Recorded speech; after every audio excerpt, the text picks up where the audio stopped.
porque no he leído el caso que ha construido Vicente, no ha habido tiempo para ello. Yo proponía un acercamiento a un texto en el que está trabajando Carlos Bermejo sobre el nombre del padre, que creo que es un recorrido muy interesante, pero me dijeron, no, Vicente va a presentar un caso en el que está trabajando en relación a la ausencia de sentido, que es algo que ya se planteó creo que en sesiones anteriores. Entiendo que lo que se plantea aquí tiene que ver con el sujeto como ausencia en el sentido, ¿no? Como agujero en el sentido, ¿o no? No. O el agujero en el sentido para el sujeto. Sí, yo lo diría al revés. Es que no sé, no he leído el... Bueno, yo tampoco me lo he leído, o sea que... Lo he escrito 4 cosas muy rápidas. Son 2 entrevistas. ¿Me permites comentar el texto? Vale. Ya que lo nombro. Vale. Antes de que... Era un texto que está en circulación. Entonces yo se lo he pasado para que me hagan de abogado del diablo. Y no está terminado. Y entonces por eso no venía a cuento. Sí, no está terminado, pero no era para pasar al texto ya, porque el texto no está terminado, pero sí que era para que, bueno, para apuntar una serie de cosas, pero bueno, damos paso a la presentación clínica en lugar de la teórica.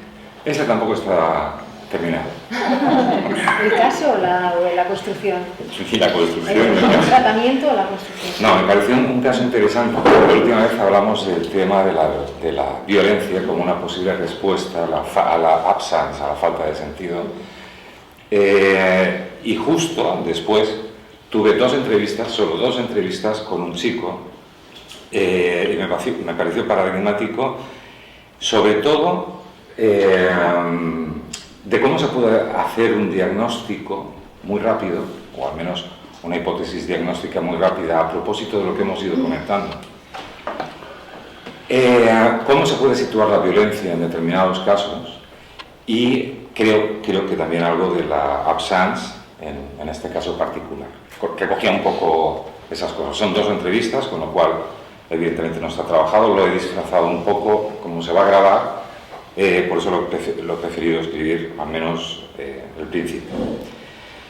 Bueno, pues se trata de un chico de 19 años, hijo de una colega médico, que me lo envía porque creía que estaba a punto de hacer un brote psicótico, eso me dijo la madre. Desde hacía varios meses tenía bruscas explosiones de violencia verbal e incluso física que ejercía sobre objetos, pero ocasionalmente también sobre los miembros de su familia, si estos le llevaban la contraria o le intentaban poner un límite. Las últimas semanas había dejado de ir a clase de primero de filosofía, que era lo que estaba estudiando. Estaba extremadamente inquieto, casi no paraba en casa y en ocasiones desaparecía durante un par de días sin querer explicar nunca a la vuelta dónde había estado. Parecía que no consumía drogas ni alcohol, excepto algún porro de vez en cuando, algo que su madre no soportaba. Lo de las drogas lo había comprobado la madre con análisis de orina. De pequeño había sido muy buen estudiante y no había tenido problemas de relación en la escuela, aunque era un tanto impulsivo y no dudaba en defenderse violentamente si se metían con él. Hijo único, su madre, temperamental y también un tanto impulsiva, según ella misma, lo describía como un chico inteligente, inquieto, a veces demasiado movido, pero de buen corazón. Pero desde la adolescencia le fue costando cada vez más aceptar los límites que le ponían, y eso la sacaba de quicio, a la madre. Su padre, también médico y bastante más tranquilo, intentaba mediar en los conflictos entre la madre y el chico sin demasiado éxito la gran mayoría de veces, lo que al final le hacía mantenerse un poco al margen. Había ido ya en 3 ocasiones a sendos psicoterapeutas sin demasiado éxito porque los consideraba burgueses y estúpidos. Advertido pues, acepté verlo de urgencia dadas las circunstancias. En la primera visita, ya tarde y sin nadie en la sala de espera, tras saludarme cortésmente, se quitó las deportivas que llevaba y entró descalzo al despacho, sentándose en el suelo en posición de loto. Le pregunté si así estaba más cómodo y asintió diciéndome que de esa manera estaba más tranquilo. Bueno, con rastas que le llegaban hasta los hombros y una vestimenta típica de los así llamados antisistema, le dije que por mí no había inconveniente. Empezó a hablar de manera casi verborreica, aunque me di cuenta que a la vez me estaba examinando. Era una cosa que se notaba, porque permanentemente me estaba mirando, viendo la reacción y demás. Dijo que venía porque sus padres se lo habían dicho, pero él no creía en los loqueros. Me preguntó si conocía a Alain y Cooper, máximos exponentes de la antipsiquiatría, y si me parecía bien la actitud del cínico Diógenes, del filósofo. No parecía tonto el chico. Le dije si él también quería desfigurar la falsa moneda de la moralidad como pretendía el filósofo, y asintió. Le pillé. Aliviado, me di cuenta que había pasado el examen y empezó a hablar de la decadencia de la cultura occidental y del odio que profesaba por el falso dios del dinero. Le dije que era un hombre con valores, le dije que me parecía que era un tipo con valores, y le pregunté cuáles defendía. La verdad y la honestidad sobre todo, me respondió. En esa línea, su curiosidad no tenía límites y se interesaba por todo.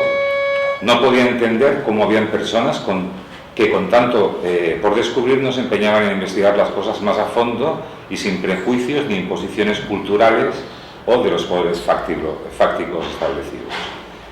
Criticó ferozmente los avances tecnológicos, sobre todo las redes sociales, que él consideraba elementos clave para el futuro control de la actividad de las personas, cada vez menos libres, pero especialmente a la industria farmacéutica, que solo investigaban por interés comercial.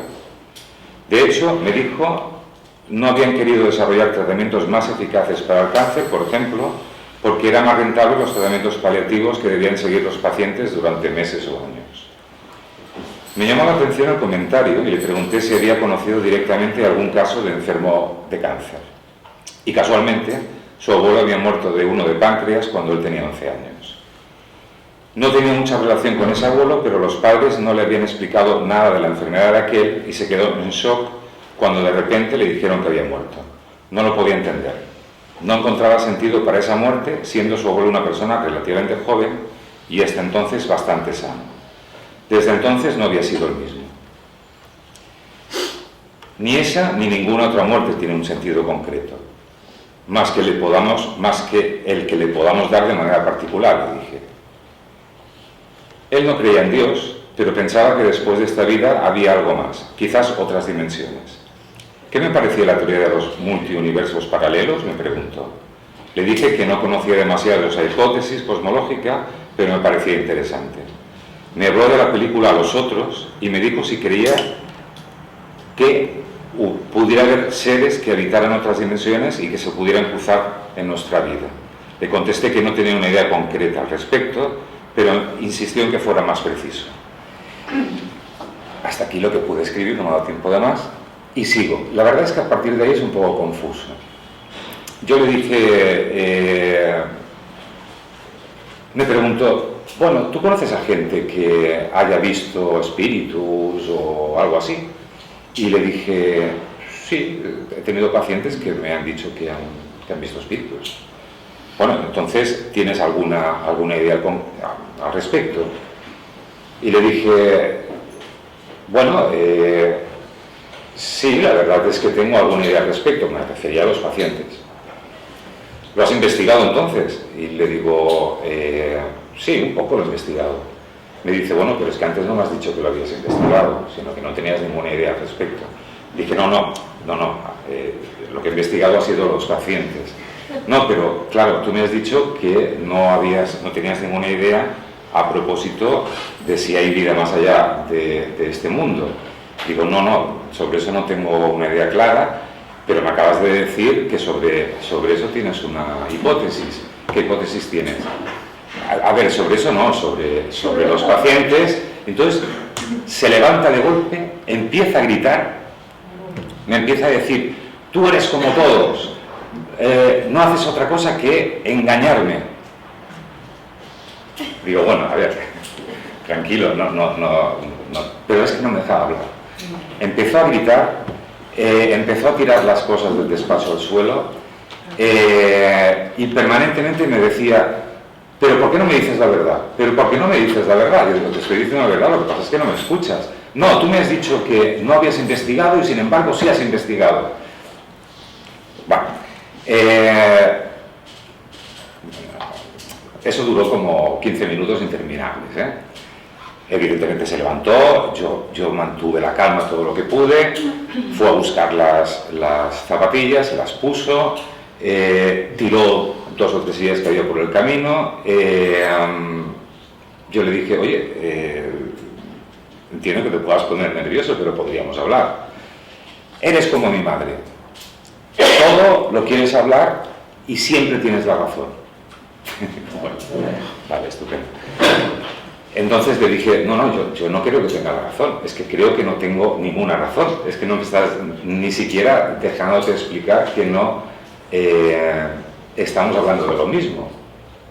Mira, si hace falta te doy un puñetazo para que me puedas entender. Dije, no hace falta. No hace ninguna falta que me des un puñetazo. Me voy, eres como todos y no te pienso pagar. Cogió la puerta y se largó. Primera entrevista. Llamé a la madre al cabo de un rato y le dije, la primera entrevista ha salido un poco regular. Se ha rebotado de una manera incomprensible porque hablamos muchísimo, fue una visita bastante larga, de muchas cosas. El tío no parecía tonto y no, desde luego no parecía que delirara, o al menos no deliraba más que Diógenes, que Platón le llamaba, Diógenes le llamaba el Sócrates delirante, pues no deliraba más que Diógenes. Y yo en aquel momento no acabé de pescar bien qué pasó, hasta que estaba hablando con la madre y le dije, mira, me he dicho que yo soy como tú. Bueno, es que siempre pasa lo mismo. Yo cuando le intento razonar, se pone como una moto, y entonces me doy cuenta que lo que ha pasado es que yo he sido incongruente, de alguna manera. O sea, le he dicho, o él me ha leído de esta manera. Yo le he dicho que no tenía ninguna idea, no había investigado demasiado, no había investigado sobre el tema de la vida más allá, pero sí sobre los pacientes que me hablaban de la vida más allá.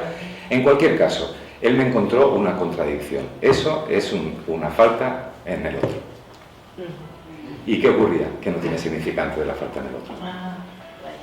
Con lo cual, diciéndoselo a la madre, hablando a la madre, le dijo, y por cierto, tengo el diagnóstico. Es una psicosis afectiva. Le dije, mira, léete el trastorno límite, que igual te cuadra. Bueno, se leyó el trastorno límite. Al día siguiente me llamó, me dijo, es que cuadra perfectamente todo lo que he leído sobre el trastorno límite. Le dije cómo había llegado a casa fatal, se había puesto a llorar, había dicho que le había pasado como siempre, que no quería volver a verme a mí ni a ningún terapeuta, que se metió en una habitación, no quería hablar con nadie, fatal, y estuvo medianoche llorando por lo visto. Al día siguiente me llama la madre, lo había intentado convencer, le digo, no lo convenzas, déjalo, ya, si hace falta, ya llamará, déjalo, dale un tiempo. No le digas nada absolutamente de lo que hemos hablado, ni le pegues la bronca, porque está cabreada. No le pegues la bronca, no ha pasado nada, vamos a darle tiempo, y si más adelante tú ves que tiene una cierta predisposición, organizamos otra visita. Bueno, pasa un mes y me lo encuentro en la calle. Entonces se acerca y me dice, hombre, loquero, tenía ganas de verte. Digo, bueno, yo también. Es que el otro día me pasé mucho contigo. Me pasé un montón contigo, pero es que no lo puedo remediar. Digo, no te preocupes. De hecho, por eso soy loquero, porque la gente a veces tiene cosas que no puedo controlar. Y intentamos ayudarlos de la medida posible. No te preocupes, no pasa nada. Es que te tengo que pagar. No pasa nada, si quieres vienes otro día. Sí, vengo otro día. Y le di hora, además quería venir rápido. Le di hora al cabo de 4 días, me parece.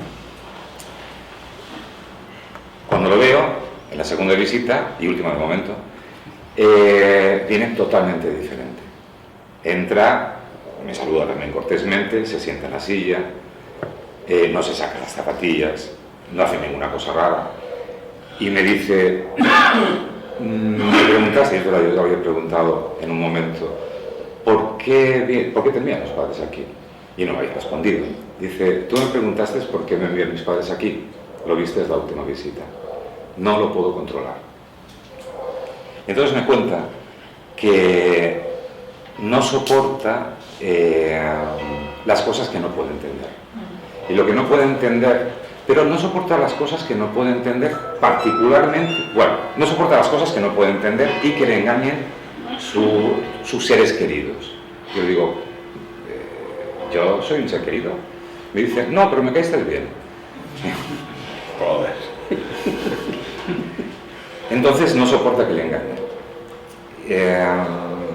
Que esto lo había sentido desde pequeño y le dije, vale, lo que pasa es que cuando tú ves que una persona que tú quieres y admiras tiene una contradicción, te pierdes. Dice, bueno, es algo parecido, porque realmente me sale una rabia de dentro que no puedo evitar actuar con violencia, como el otro día, es que no atiendo razones. Bueno, pues al menos ya hemos identificado el problema, os lo resumo muchísimo, ya hemos identificado el problema. El otro problema, me dice, es que cuando me tocaste el tema de mi abuelo, me tocaste otro asunto que me cuesta mucho aceptar porque no lo entiendo, que es la muerte. No puedo entender la muerte. Y bueno, nos pasa a todos. Ya, pero yo en cuanto pienso en eso, me vuelvo loco. Bueno, os lo resumo muy poco, así muy rápido, pero en síntesis es esto. He quedado con él, creo que la semana que viene, y de hecho él me ha propuesto seguir viniendo. ¿Te acuerdas qué abuelo es? Sí, paterno. Paterno. Paterno. Lo que me interesó del caso es lo rápido cuando puedes atender a ciertos elementos que pueden hacer como de diagnóstico diferencial, lo rápido que es hacer un diagnóstico en un momento determinado. Me sorprendió. Bueno, me sorprendió en todo. Sí, porque muy fácilmente lo hubieran tomado como paranoico. Es lo que pensaba la madre. La madre pensaba que estaba en brote esquizofrénico paranoide. Eso es lo que me dijo. Por eso le di ahora con cierta urgencia. No deliró. Podía hacer lo que Carlos llama delirio de sentido. Bueno, pero delirios al modo usual, al modo esquizoparanoide, en absoluto. O sea, no dijo nada que fuera más raro de lo que un montón de gente podría decir. Acerca de las industrias farmacéuticas he dicho de todo. Acerca de todo lo que me comentó, del dinero, bueno, en fin. No había nada que fuera delirante propiamente.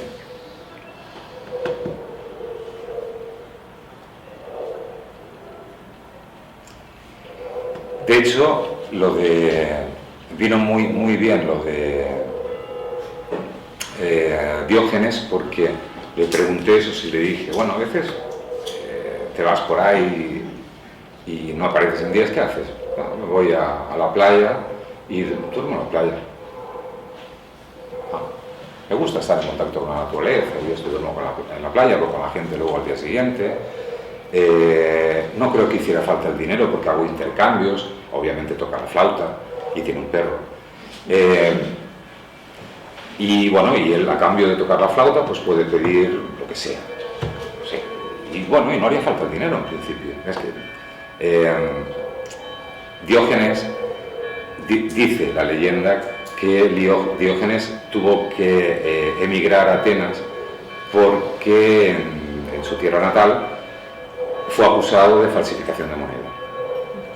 Y de hecho, por eso el comentario, me sonaba y por eso el comentario que le hice, porque luego cuando estuvo en Atenas lo que intentaba cambiar era la moneda, se lo dije así porque es así como parece que lo escribía Diógenes, la moneda de la moralidad, de la falsa moralidad. Por eso en la segunda entrevista me contó que él era muy moralista, es decir, era muy estricto con la moral, que no con la ética, porque luego hablamos un poco del tema de la moral y la ética, pero que era muy estricto con la moral, jamás engañaría a nadie. Por eso, por supuesto, me iba a dar el dinero que no me pagó. Lo que me parece interesante la pregunta, cuando se empieza a inquietar es en el momento en el que tú hablas de la investigación, ¿no? Cuando me pilla una contradicción, tú has investigado el tema de los universos paralelos y la posibilidad de que se crucen seres que vivan en otros universos, como la película de los La otros. contradicción Y yo le digo, no. Y entonces me dice, ¿conoces a gente que lo haya hecho? Sí, sí. Sí, y no sé, metí la pata. Sí, y de hecho he investigado un poco el tema de los pacientes y ahí me pilla una En el de contradicción. los pacientes. Y ahí me pilla una contradicción desde su punto de vista. Ahí el otro está en falta. Más que una contradicción, no podríamos decir que hay una ambigüedad por tu parte. Él me pedía que fuera claro, sí Ambigüedad exactamente. o no. Había una situación, lo mismo que con lo del abuelo, ¿no? No se dice nada y de repente parece que hay algo que se oculta o hay algo que no Sí. se dice totalmente. Eso es lo que yo... Sí, sí o no, pero no había salida, por eso de todas maneras era una trampa, porque si era sí, te he mentido, era un mentiroso como todos. Si era no, no te he mentido, me estaba contradiciendo flagrantemente. En cualquier caso, estaba en falta. Yo creo que lo importante es eso, que estaba en falta. Y eso es lo que le volvió loco. Que los universos paralelos y los espíritus remiten otra vez a la negación de la muerte, ¿no? En lo que hay donde se enfada también, ¿no? Eso lo hemos tocado en la segunda entrevista, muy de rasqui, porque ya me di cuenta que fui un poco salvaje en la primera. Y lo hemos tocado muy de rasqui, el tema de la muerte, no del abuelo, ¿eh? El tema de la muerte, la falta de sentido. Y es donde él, es que decía, no puedo, es que no puedo entenderlo, no puedo entenderlo, tiene que haber una explicación, tiene que haber una explicación. De hecho, lee todo lo que te puedes imaginar y más, porque todo tiene que tener una explicación. Hay que pasar el círculo. No sé, claro. Y se me ha ocurrido decirle que no todo tiene una explicación, porque hubiéramos acabado a hostias otra vez. Claro. No te llegó a pegar. No, pero me dijo, hará falta que te dé un puñetazo para que lo reconozcas. Dije, no. Esa es una buena tesis. Bueno, hay gente que no se lo puede castrar, pues se le pega. Punto. La tesis más clásica humana, ¿no? Al que no se le puede parar por una cierta nivel de la falta, por decirlo de alguna manera, lo único que queda es la violencia. La fuerza. No, la violencia no, la fuerza.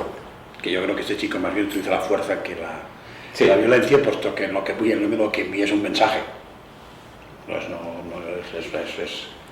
El día antes de verme, cuando los niños, por ejemplo, son muy actuadores en casa y rompen cosas y tal y cual, lo único que hay que pensar es que la falta en aquella casa no funciona demasiado bien.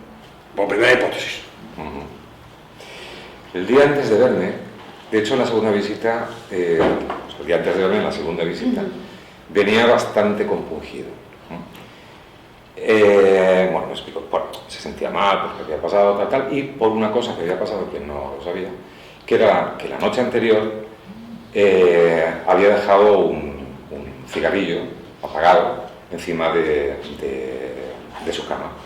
Entonces su madre entró a recoger, como entra muchas veces, que por ahí hemos empezado a trabajar. Que como entra muchas veces en su habitación y la arregló. Y entre otras cosas cogió el cigarrillo y lo tiró. No sé si un cigarrillo o un porro, seguramente sería un porro. Bueno, y lo tiró. Entonces, cuando él entra a la habitación, ve que está arreglada, ve que no está el porro, va a la madre y le dice, me has tirado el porro. Y la madre dice, no te he tirado el porro. Digo, estaba aquí y me lo has tirado. Que no te he tirado el porro. Y ahí se puso agresivo con la madre, le pegó 4 empujones, la madre se intentó defender con el palo de la escoba, él se tiró encima de la madre, la tiró en la cama, le tapó la boca y bueno, no acabaron los Mossos de Escuadra y porque yo hubiera hablado con la madre y le había dicho, a ver, vamos a intentar que no intervengan los Mossos de momento. O sea que conmigo no utilizó la violencia, pero en ocasiones la utilizaba. Posiblemente porque la madre sí es paranoica. ¿Porque la madre qué? Sí que es para Sí que es paranoica. ¿Por qué no? ¿Sabes? Los padres, los dos son médicos, otra vez la relación con la muerte, ¿no?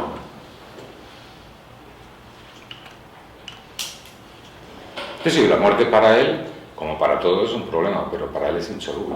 Sí, y los Para nosotros médicos también. no logran salvar, ¿no? El enfermo y el muerto, ¿no? El límite de la propia disciplina, ¿no? Sí, pero más allá del sentido que sí, es verdad, o sea, ahí tenemos para trabajar por vía sentido, la madre que no le respeta el espacio, los padres que no supieron salvar al abuelo, que no le dijeron nada a él, las palabras que no se usan como palabras y todo ese rollo. Ahí ya veo una línea para trabajar. Pero más allá de eso, lo que me interesaba es ver cómo, en un momento determinado, si tocas un punto delicado en un paciente, como puede ser otro punto diferente en un esquizofrénico, salta más. Sí. Como si tocaras una bomba. Si cortas el cable que no es, ¡pum!, te estalla en la cara. Aunque podemos decir que ahí como que viene llevado por la madre, de alguna manera, digamos, el rechazo inicial a ti, ¿no? Al terapeuta es el rechazo también a la propuesta de la madre de los padres, ¿no? Ahí se mezcla también... No, pero no me rechazaba porque no hubiera aguantado, o sea, conmigo estuvo alrededor de una hora. La madre flipaba porque nunca aguantó más de 10 minutos o cuarto de hora con un terapeuta. Y es porque yo le dejé que hiciera el payaso. O sea, de entrada me dio, porque yo parto de la base, quizás es de formación profesional, pero no hay neuróticos hasta que me demuestre lo contrario. Yo lo pienso así. La neurosis es una exquisitez. Y no todos los días tienes acceso a ella. Y ante la duda, cuando vienen sobre todo chicos jóvenes y así, yo pienso, déjalo hacer, no vayas poniendo límites, déjalo hacer. Y además, como tenía mucha pinta había un punto infantil, o hay un punto infantil en este chico, yo lo traté como un niño. Como si un niño entra a la sesión y se quita las zapatillas, te tira no sé qué y tal, y de entrada, en la primera sesión, Sacas no le el digo. cajón de los juguetes. Bueno, pero saqué el cajón de los juguetes, porque empezamos a hablar de filosofía, de no sé qué. Son otros juguetes. Y los juguetes que a él le gustan. Y me iba haciendo preguntas muy interesantes, por cierto, y muy interesado por mis respuestas, hasta que me pilla. Él, por un lado, él parece que cada vez que la madre le propone una visita, él va. Sí, Él tiene... forzado, pero va. Forzado. Forzado porque conmigo vino forzado. O sea, yo creo que el primer examen fue Tiene- lo que hizo al principio. Yo lo acepté, se quitó las zapatillas, se entró en el suelo en posición de loto, como si quiera hacer la vertical pino, me da igual. Lo hago. Entonces, en ese momento que yo lo acepto como es, muy típico de los límites, te montan un pollo y si tú no te cabreas, ya tienes el tratamiento en adelante asegurado, ¿no? Pero digamos que ya tienes la próxima visita asegurada. ¿Vale? La próxima la tienes asegurada. Entonces él montó el pollo y lo dejé. Y ahí pasé la primera prueba. Y la siguiente fue, supongo, que no fuera un estúpido como el resto de terapeutas, cuando me intenta pillar con Lainey Cooper, que claro, la historia de la psiquiatría eso me lo sé. Y lo de Diógenes, que mira, por casualidad me lo sé. Y que además me cuadra con su actitud. Además hay un momento que se lo digo, me cuadra con tu actitud. Bueno, que soy un poco así, bueno. Pero al principio bien obligado porque los padres le decían no vas o te llevamos. Porque ya la madre estaba a punto de llevarlo de urgencias, que tiene 19 años, con lo cual no hubiera podido. Pero bueno, su madre lo que estaba pretendiendo es hacer un ingreso involuntario. Ya, que... Por eso te... Es una catástrofe. Por eso te llama para... Sí. Por eso me llama y le doy hora de urgencia y le digo, bueno, espera, para, porque si es un brote, pues igual lo paramos o qué sé yo, no sé. Hubiera sido una catástrofe ingresarlo. No, hubiera sido una catástrofe. lo peor del mundo. De hecho, no está medicado, ¿eh? No le he dado medicación todavía. No está medicado. Ya hablaremos de la medicación. Cuando él me la pida, porque en la segunda me hace una demanda. ¿Qué puedo hacer yo para no tener esta impulsividad? Se llama impulsividad. Es que la primera es un examen. La primera fue un examen. ¿Y qué vas a...? Te vienen a examinar y tú... Está bien ese encuentro casual en la calle. Si es que fue casual. Sí, Casual sí, por eso. de la consulta. Si es que... Casual delante de la consulta. A ver, vive cerca de la consulta, ¿eh? Pero vaya, no sé, igual no era tan casual. Porque días después me llamó la madre y me dijo que se estaba planteando volver conmigo. Le dije, vale, no digas nada. Porque quería que fuera él, en este caso. Y sí, casualmente nos encontramos. Para mí fue casual y cuando lo vi pensé, Dios. Ha venido para eso. Sí, lo veo que uno... La palabra se dispara rápido. El espejo se dispara rapidísimo. Te mira por mí. Pero venía, yo A mí me da la impresión de que estaba rondando para poder entrar en ese espacio en el que todavía él no le cuesta mucho entrar. Entonces, como que fuera del lugar. Porque la paradoja de este chico, ¿cuál es? Que es que no soporta el saber, pero no soporta la ausencia de sentido. Está bien atrapado ahí el pobre. Porque si el otro sabe, malamente. Porque busca la contradicción de él sabiendo que al final se vas a encontrar a todo el mundo. ¿Por qué? Pero no, lo que me llama la atención de él es que no busca la contradicción denotativa, busca la contradicción de sentido. Esto es lo que me parece que es lo que a mí en el caso me llama la atención. No busca una concepción, aunque esto se mezcla, ¿no? Pero no busca tanto los hechos, porque el que viene y te suelta un batiburrillo de sentido. Mira, hermano, pero busca un batiburrillo de sentido, no trae un delirio montado de significación, o mal montado, ¿no? Lo que he hecho, no delirio en el sentido psiquiátrico, sino que trae un delirio de sentido. Ha sumado Diógenes con los universos paralelos, solo le faltaba poner una guindilla y además a Bob Esponja, ¿vale? O sea, pero todo es una artimaña para hacer la pregunta y encontrar otro el qué. La falta, pero la falta por el lado no de que el otro no te pueda dar respuesta de sí mismo, que es lo que de Lacan es la falta del otro. El otro no puede dar justificación de por qué ha respondido como ha respondido. Al final, el final del por qué es que no hay por qué más, no hay más ningún por qué. Que es cuando los niños siempre hay por qué, y al final no ven de saber del entrepierna.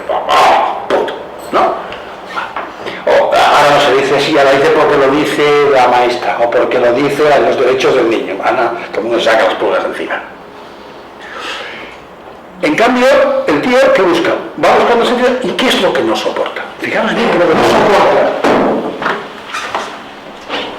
es el sin sentido. ¿Qué es lo que le calmaría? Relacionado directamente con la muerte.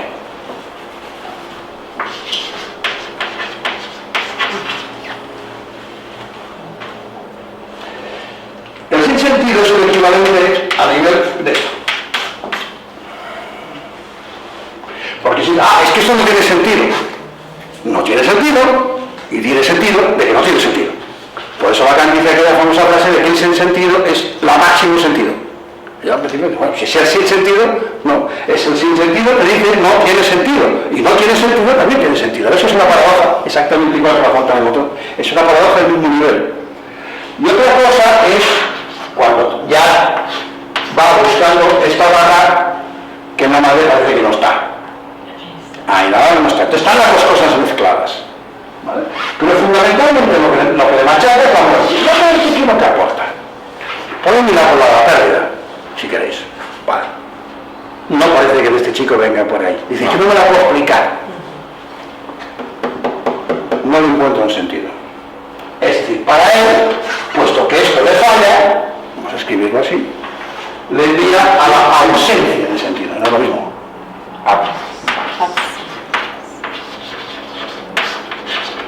Y aquí que viene, ya no es la acción de momento.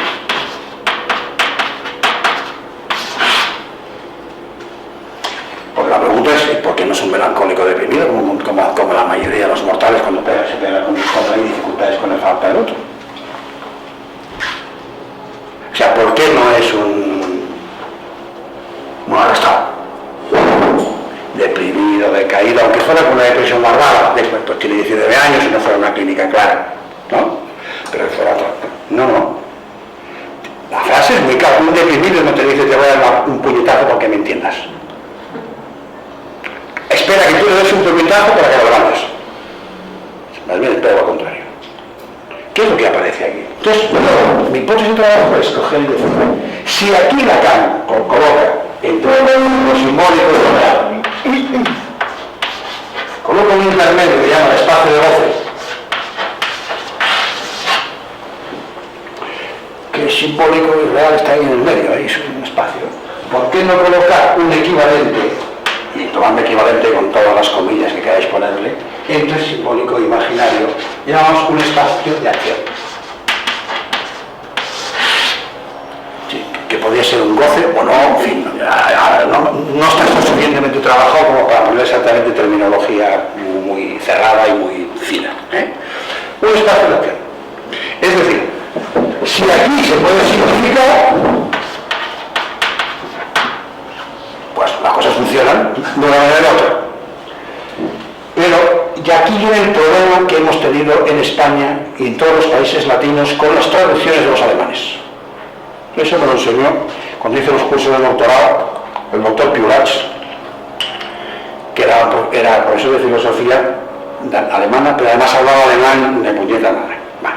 Y el tío me dijo, la lengua alemana es mucho más potente que la lengua castellana, tiene mucho más términos, y hay que tener cuidado cuando traduces, porque entonces hay términos que aquí no los puedes diferenciar. Supongo que como me pasó una vez que hice un trabajo para todavía la MP sobre la certidumbre y la certeza. En catalán se dice igual. Con lo cual me lo pidieron en catalán y el traductor se volvía loco, porque me dijo, bueno, lo pongo igual y lo más hundido carajo. Vale, pues justamente todo estaba en diferenciar las dos cosas y el que las traducía igual entonces era un chino básico aquello. ¿Qué sucede? Que en alemán los términos son sin y bedeutung. ¿Te acordáis? Sin y bedeutung. La bedeutung se refiere a una cosa como objeto y sigue ese sentido. Cuando nos pasaron al francés, en inglés no hay problema. En inglés es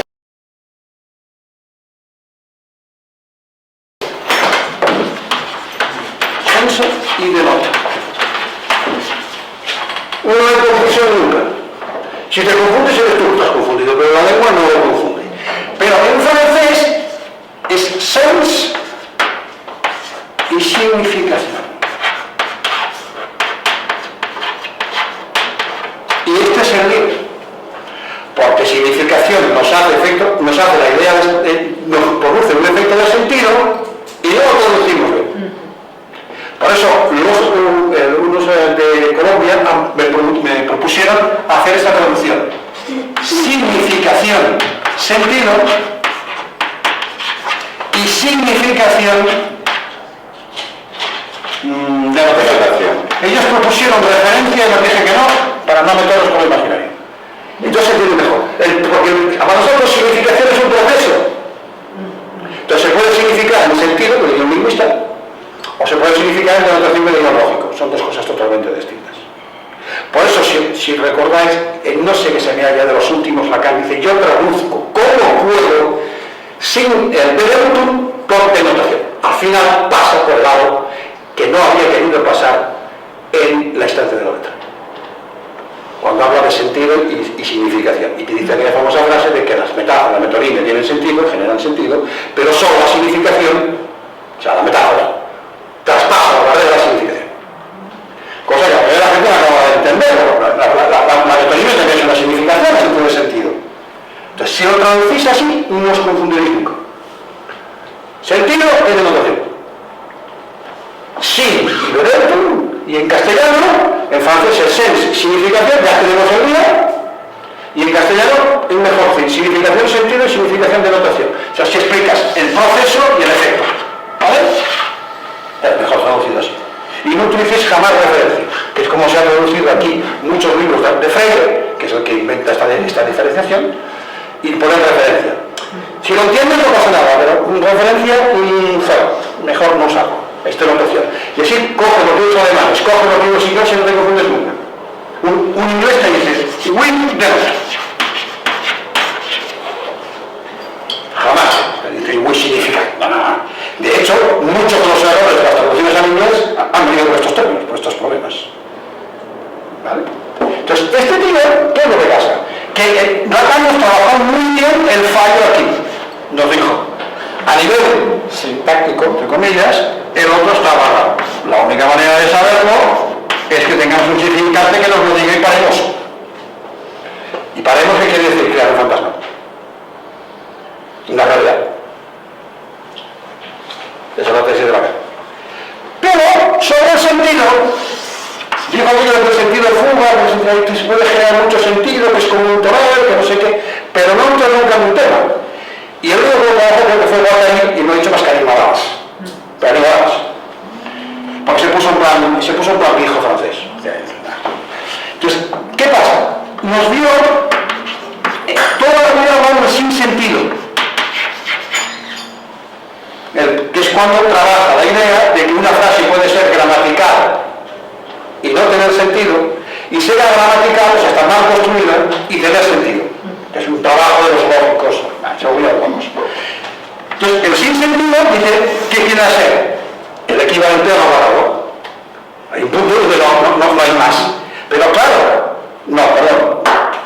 Es el equivalente del significante de lo bárbaro. Y luego después es cuando dice ausencia de sentido. No es lo mismo, porque si hay ausencias que no hay nada. Si hay sinsentido, hay el sentido de que no hay sentido. Es cuando dices, ay, eso no te sentí. Pero lo has entendido. ¿Me explico? Has hecho una significación de sentido que quiere decir que esto no tiene sentido. Ahí estamos siempre con las aporías en los puntos límite. Este chico va aquí. La ha tragado aquí. No tiene la capacidad del sinsentido. No sé cómo se adquiere. Perdón. Es decir, porque, en fin, esto está empezando a trabajarse. O sea, entonces, ¿qué ha pasado? Todo el milenismo se ha empantanado con la fuga del sentido. ¿Pero es por qué fuga? Fuga porque no se deja cerrar. Fuga porque no se deja cerrar, pero que no se deja cerrar exactamente igual que la teoría del conjunto no se deja cerrar. Hay que cerrarla diciendo todos estos fuera. La única manera de cerrar las cosas es como la familia. Ahora nos quedamos de casa, los demás, ¡hala! ¡Carrera! Y los grupos. Exactamente igual. ¿Cómo se constituye un grupo? Por aquellos a los que echas. No funciona así. Directamente o con una normativa que se van a hacer. Vale. Entonces, haciendo este paralelismo, que está funcionando más que como analogía, nos damos cuenta que el tío que nos trae, si das con la ausencia de sentido, ¿qué tienes que hacer? Si aquí tú fracasas, perdón, aquí Lacan nos da otro paso más, que es el paso semántico. Nos coloca la función fálica y nos queda el significado. Es otra cosa. Aquí arriba hace la construcción del sujeto y todos sus problemas y luego nos queda el significado de ¿qué? Del goce. Y lo reparte. Al final lo reparte. Y entonces te dice aquello de primero entran en Ancor diciendo que hay goce si hay significante y que al final te acaba diciendo sí, pero hay uno que no, y hay uno del objeto, el asexual, en fin, te lo va complicando.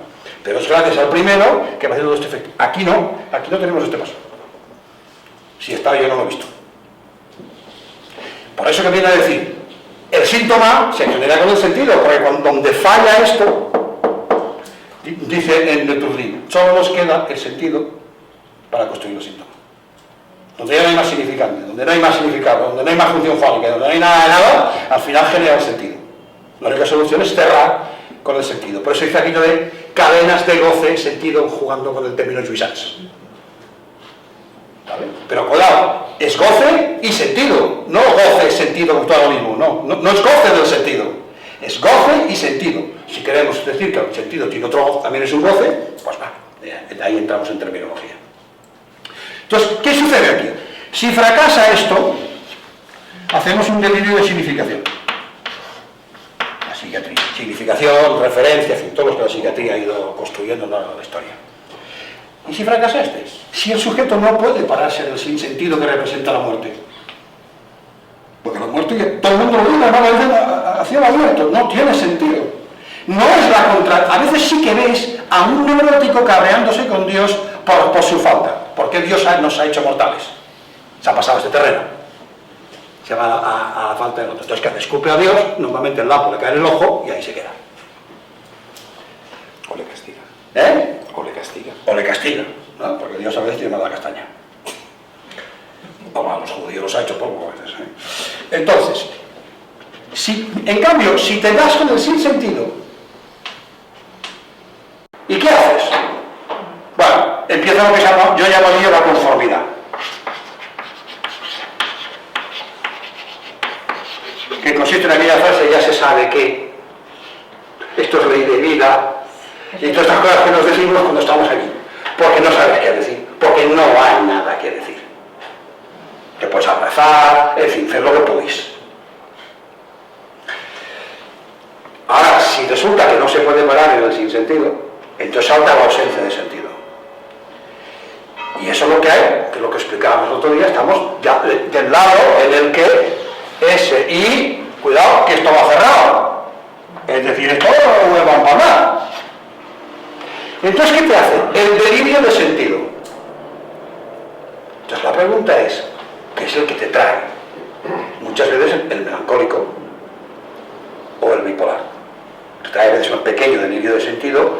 Normalmente no nos fijamos tanto en él porque nos quedamos más con el delirio de culpa, que lo tiene muy amargadito y es más potente el cuestionamiento superteórico, que va más por el lado de la construcción del sujeto. El superyo coge al sujeto y ¿vale? ¿Por qué? Porque la tesis se puede decir muy rápido. Si en la psicosis normal el sujeto cuando muere está sustituido por el ideal, en las psicosis afectivas el sujeto está sustituido por el superior. Pots repetir això? Sí, o sigui, la tesis lacaniana normal quina era? Quan el subjecte mor, com a subjecte, és substituït per l'ideal del jo. O sigui, any 54. Vale. Y es el sujeto que viene y trata de la ideal, y aquí no sí, y con eso va aguantando el espejo como puede y se aguanta como puede. Y por el lado el delirio de significación, o referencia. Le cortas el delirio de significación, se lo rebajas con tratamiento o con medicación, el ideal no cae. El tío sigue ahí. Yo tengo que ser útil, no tengo que ser útil y no y útil. Vale, no sale de ahí. En cambio, en los afectivos más bien está sustituido, aunque el ideal también está, por el superior. Es el que dirige su vida. Y le constituye como sujeto culpable, como sujeto a maltratar, como sujeto a hacer sufrir. Indigno. Esos son los tres delirios de los melancólicos, son el de indignidad, el de ruina y el de culpa. Lo que pasa es que yo creo que el delirio, tú has dicho el de referencia, yo me parece que no es igual, ¿eh? ¿El qué? La autorreferencia no es lo mismo que un delirio. Ah, no, la fineza La referencia estaría aquí. Ah. Es una sensación. Bueno, no lo había pensado yo. No es un delirio. Es una sensación, además te lo explican muy claramente. No es una construcción, como puede ser el delirio de Schreber, ni mucho menos. Es una sensación. Tengo la sensación de que lo que sea tiene que ver conmigo. Vale, es el clásico bipolar con trastorno psicótico. Siempre suelen ser delirios de autorreferencia, como el delirio de autorreferencia de Schreber. ¿También recuerdan ponerlo aquí? Sí, ¿En el medio? en el medio. Como que son compartidos. Odio hacer eso, pero sí. Como chapuza inicial. ¿Vale? Vale, entonces fijaros esta cuestión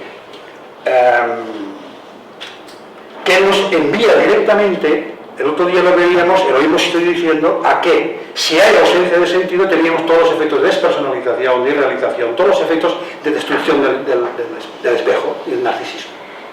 Se deshace el narcisismo, se deshace. Ahora, ¿qué pasa cuando este sujeto construye su pequeño delirio y qué le viene a preguntar al otro? En el fondo, lo que le está pidiendo es darme un sinsentido, pero ¿qué pasa? Salta directamente, que es cuando no se puede reprimir, a la ausencia de sentido, e entonces ¿qué ocurre? Y eso es lo que os propongo, que aquí hay un espacio de acción, no la agresión yoica, que ya está, esa está siempre, que la teorizó en el año 56, ¿no? Cuando coloca la agresión del lado de lo yoico y no del lado de la pulsión de muerte, que es como Freud la había ido colocando ahí. La había ido colocando ahí, porque fijaros que el recorrido de la agresión, fijaros el recorrido freudiano. Primero, la mete en lo sádico, en lo bonito. Después la mete en lo que llama la pulsión de dominio, cuya zona erógena sería lo músculo esquelético. No poco en calza base. Al final, con la pulsión de muerte, entra en lo que podríamos llamar las pulsiones de destrucción. Vale, lo mete todas las pulsiones de vida, por un lado, y las de muerte son las de verdad. Lacan no cae en la trampa. Como él venía al estadio del espejo, ¿qué dice? La agresión está ahí. Y dice esta frase tremenda. Gozar de un cuerpo es destruirlo. Gozar de un cuerpo es destruirlo. Coño, toda la historia lo demuestra. En cuanto sueltas los perros, socialmente, se goza de los cuerpos al oeste. Sea en las dictaduras, sea en las puertas de los colegios. No son los mismos, el mismo nivel, evidentemente, pero... Y luego dice más tarde, y antes creo que habla de la fantasía del cuerpo despedazado, con lo cual que lo va colocando todo en el lado más del espejo. Y entonces mi propuesta es que esto no es una agresión. Se podría decir que lleva mensaje. Para él no es una agresión, en el sentido de la íntima agresión del neurótico, por decirlo de alguna manera, sino que es una pura acción de que aquí también hay un espacio análogo al goce en el medio entre simbólico e imaginario. Y que si queda al descubierto, sin tratamiento ninguno, provoca acciones que a veces serán agresivas y a veces no. Y a veces esas acciones inmotivadas que el sujeto que dice no me puedo parar, no es el trastorno de control de impulsos que es estoy. Es estoy. Es el que compra, bebe, juega, en fin, compra joyas, en fin, lo que no, colecciona cosas, pero a lo bruto, ¿no? Y están muchos los afectivos, por cierto. Están muchos de trastornos afectivos. No es eso. Es el paso directo a la acción. No hay nada peor que una banda de adolescentes que se queden en ausencia de sentido. Eso es un peligro público. Porque si empiezan a hablar del sinsentido de la vida, tenemos a un grupo de adolescentes fumando porros en una esquina por la noche y comiéndose el coco. Y buscando una teoría alternativa, montando un partido, peleándose con los padres, discutiendo con todo el mundo, quejándose del sistema, en fin, lo que hemos hecho todos, la más nuestra generación que os voy a contar. Con porro o sin porro, o la litrona. Lo peor es ese adolescente que se queda quieto, que se le cae el sentido y no encuentra un sinsentido para desde ahí relanzar y empezar a buscarle las vueltas al otro, por eso decir a la familia, a la sociedad, a la escuela, a quien sea. No, y de pronto ¿qué hace? Yo creo que este es el que coge, se levanta, carga el arma y dispara. ¿Contra quién dispara? Nunca nos hemos sabido, nunca lo pueden explicar. ¿Qué te dicen a veces en las historias clínicas como cuando las lees? Estaba agobiado.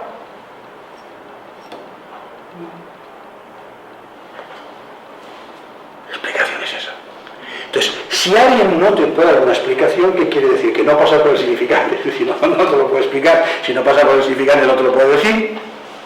Y segundo, ¿no ves que se parece muchísimo a cuando el otro lado entra en voces locos? Y dice, ¿tú por qué haces esta barbaridad? Ha bebido un montón de cosas, se ha fumado un montón de porros, ha hecho un montón de barbaridades, no sé qué, ha jugado veneno, ha robado, yo qué sé.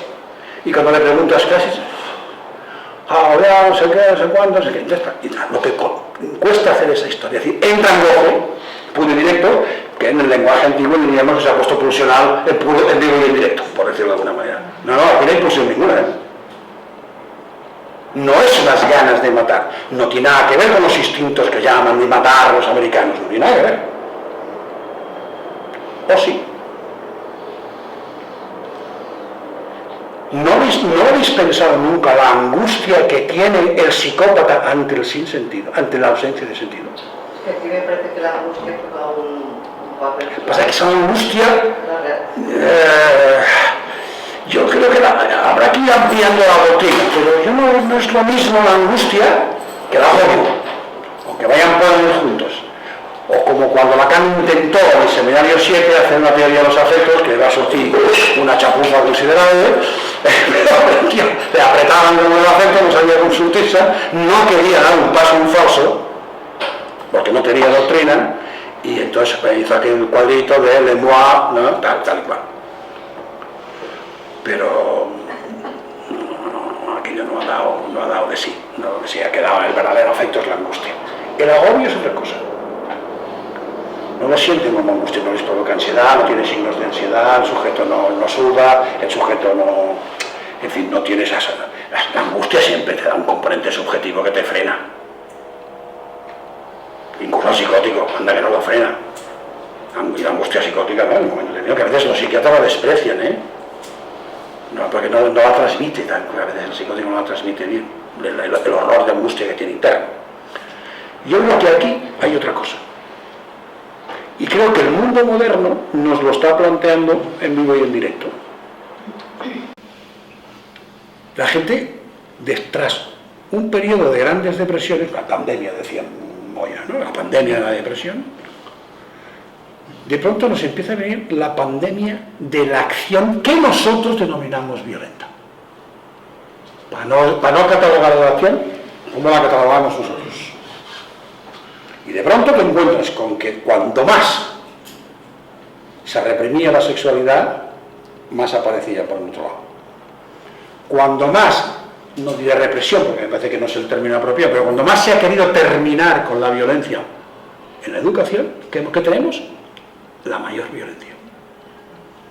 O sea, nos aparece, quizás no dentro del aula, o sea, de fuera, pero vemos estas acciones con un cierto goce, que a lo mejor está sumado todo, está sumado las dos cosas, un cierto sadismo, no le voy a quitar, pero también un poco emotivo.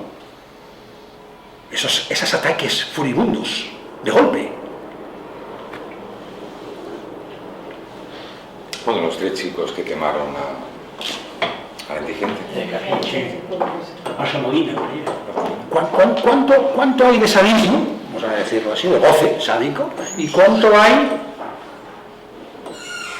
de esta cosa rara, que no me atrevo a llamarla goce, pero realmente disfrutan, se lo pasan bien?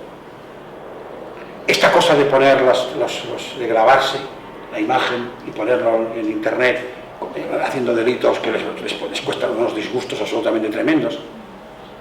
Tan tontos son que no saben que nos van a meter en prisión. ¿No? A mí me parece que es que lo hacen. Y cuando les preguntan por qué, nos pareció divertido. Pero no es el tío que le parece divertido, pero lo hace ocultándolo. O sea, tira la piedra, pero esconde la mano. Luego le pillas, vale, igual. No, es que no está la idea de supervisión, vamos a decir, moral. No está. Y en el caso de este chico, yo creo que el avance que hace es cuando él le dice, me comporté mal contigo el otro día. Ahí da un paso. Porque empieza a decir, bueno, es como que empieza a poder separar ese malestar, pero ¿cómo vino? Vino como una bala, ¿eh? Pues en una provocación, según qué consulta, según qué psiquiatra, le ha dicho, chico, no sé qué, ¿dónde vas? Compórtate, y yo qué sé, ¿no? O directamente, yo me pongo la camisa de fuerza y la otra, ahí se trae una taja, ¿eh? Creo que ahí tenemos algo que pensar que Lacan no lo pudo trabajar, porque se quedó muy duro y bastante nocivo con trabajar tanto este lado, ¿no? Pero mi pregunta es, también tenemos que significar lo real por el otro lado. El narcisismo también significa lo real por el otro lado. Bajo el narcisismo está el real del cuerpo, ¿eh? Lo que Freud llamaba el real inch. O sea que también está lo real ahí. Esto es el nudo donde das la vuelta o está donde estabas. No es con el nudo a 4 se te rompe un poco la simetría y el paranoico mantiene a cal y canto.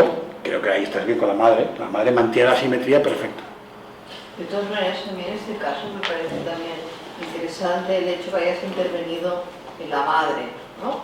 Es decir, demos tiempo, y entonces yo creo que él lo puede haber recibido como eso, Seguro. Otra cosa, Seguro. y aquí hay alguien que Seguro. va a poner freno a mi madre, y es posible que el regreso también venga condicionado por eso, ¿no? Porque hay por fin una mediación entre la madre y él que no estaba, ¿no? No, porque el padre que va a sabía... facilitar esa situación, ¿no? Y entonces él también Pero ve queda de este lado esto. otro Pero queda de este lado. Sí. ¿no? Sí.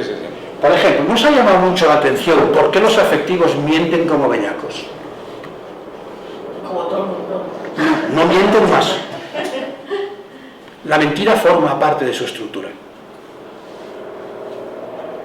Y entonces, a veces, según que psiquiatras, sobre todo a los más jóvenes, tienes que recordar que están delirando en otro sentido, pero de todas maneras están delirando y que no busquen la verdad denotativa.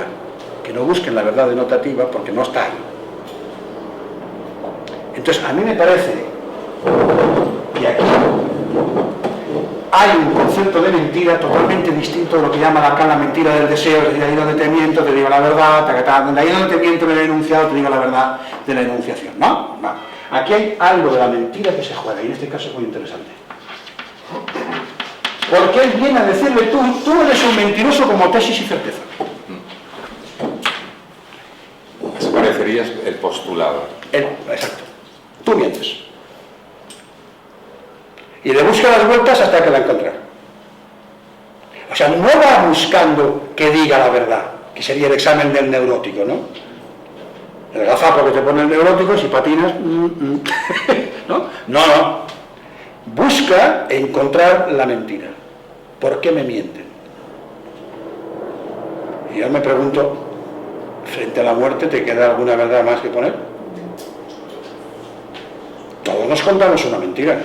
A los niños les contamos unas mentiras del tamaño del camión. Porque es la mentira del humano. Somos como las cucarachas de Cucal. Nacen, se desarrollan y mueren. Se reproducen. Se desarrollan y se reproducen también. Algunas. Bueno, y mueren. Pero precisamente los afectos...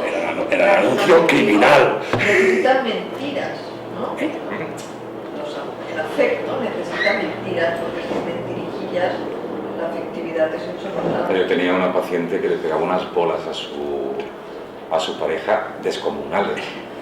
Y su pareja estaba como una moto. Y yo le preguntaba, ¿pero por qué le engañas? Dice, no le engaño. Yo lo que quiero decir es que le quiero.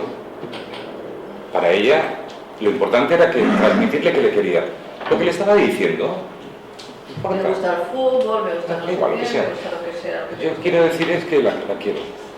El psicótico sabe que es, como no sabe mentir, no dice. Claro, pero fíjate este chico cómo lo dice. Tienes razón eso. ¿Cómo lo dice? Si no lo entiendes con palabras, te lo digo con la acción, pero no te lo digo con la acción como castigo o como rabia, sino para que lo entiendas. Para que me acabe dando Pero entonces, ¿qué tiene que entender? Lo que está sintiendo, que transmite a través de la conducta. A veces nos dicen las cosas, ¿cuál es el problema? Que nos dicen las cosas y uno quiera que no escucha con la teoría que tenemos. Tiene que encajar las cosas, en fin, con lo que pueda. Y entonces, escuchar esa frase en una manera o escucharla de otra, te va a hacer que te coloques de forma totalmente distinta. Porque imagínate si lo tomas como un defecto de significante, que podría ser una teoría, que el tío actúa. Es un actuador. Podría ser un diagnóstico rápido. Y si el psiquiatra está medianamente bien informado, pues es un trastorno límite. Sí, pero no es lo mismo esta acción que la acción de goce en el trastorno límite. No es lo mismo que el día que vuelve a las 4 de la mañana con un perro de cuento, agarrándose la farola o trayéndose una farola de la mano ya directamente y te dice aquella situación de culpa, no sé por qué lo he hecho, no sé por qué lo hago al día siguiente, ¿no? No es lo mismo. También lo puedo hacer. Esto lo hago ahí. Por eso es un caso puro. Y te ayuda a entender, porque los otros vienen muy mezclados los dos lados y a veces no sabes dónde estás. Un caso puro. Es que no es lo mismo decir, no sé por qué lo he hecho, que decir, no entiendo por qué lo he hecho. No. Pero es que además no hay nada que entender. En el entender está la ausencia de sentido. En no sé hay un sinsentido. En el no sé hay un sinsentido, exacto. Y en cambio en la ausencia es el no sé por qué. No entiendo por qué, perdón. Porque él ve que le sale esa furia de dentro, claro, que sería lo más cercano a lo real, y que cierta psicología diría que este tío lo que tiene que ir es a tratar la ira. ¿Vale? Pero es que el problema es que en Estados Unidos tienen un montón así. El tratamiento de la ira, ahí sí que no lo confunden con la impulsividad, los psiquiatras, no, eso no lo confunden, bueno, algunos, pero la doctrina no lo confunde. Es el tratamiento de ira, porque ahora se han quedado con lo de Maslow, y además, claro, les encaja bien, porque esto es ira. No te digo yo que no. Pero es otra cosa. El representante de lo real, el último recurso que tiene como representante de lo real. Porque al fin y al cabo, por eso yo últimamente lo de las emociones lo desprecio menos. Depende de cómo trabajemos el concepto de emoción, no el de afecto. Cuidado. Porque a veces hay un batiburrillo ahí entre emociones y sentimientos que a veces no te aclaras mucho, pero estas básicas, sobre todo la ira, y todos sabemos que la ira protege de la depresión. Si cae la ira, ¿eh?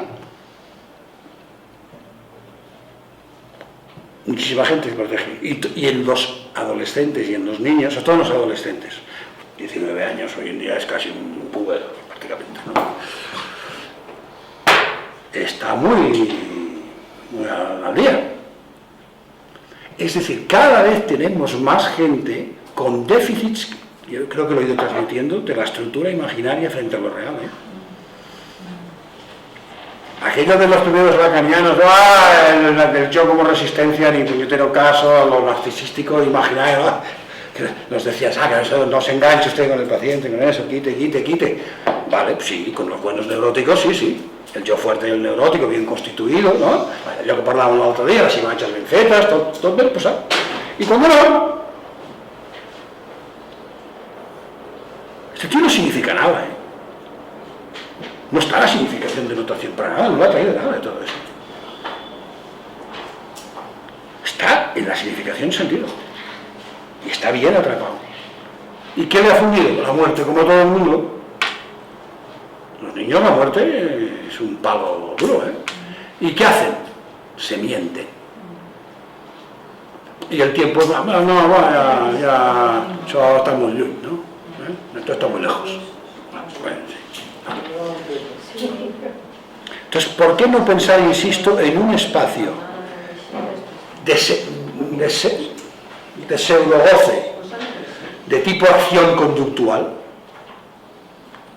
que se puede convertir, puede añadirse al yo y entonces formar una lesión, si además se une a una cuestión sádica, una pulsión sádica, entonces ya tenemos una violencia bien estructurada, en fin, las cosas se pueden ir liando más.